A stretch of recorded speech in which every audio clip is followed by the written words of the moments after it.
In view of the prevailing heat wave and to ensure the safety of the students, East Khasi Hills Deputy Commissioner on Thursday ordered all educational institutions located around Dangar area under Mausanram block to remain closed with effect from 21st of April 2023 for a week or until further orders.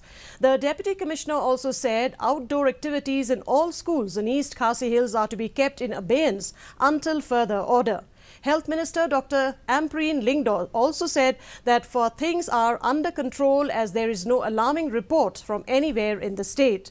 She said the government is focusing on what should be done to address this sudden heat wave.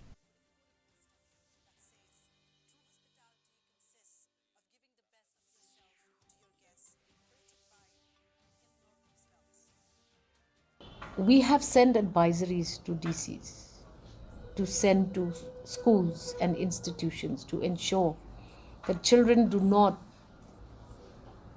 expose themselves unduly to sunshine and outdoor activities.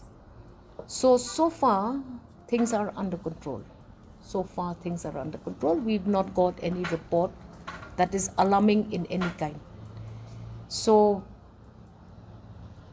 we would like to make sure that the state of Meghalaya has the heat wave effects under control. Meghalaya Legislative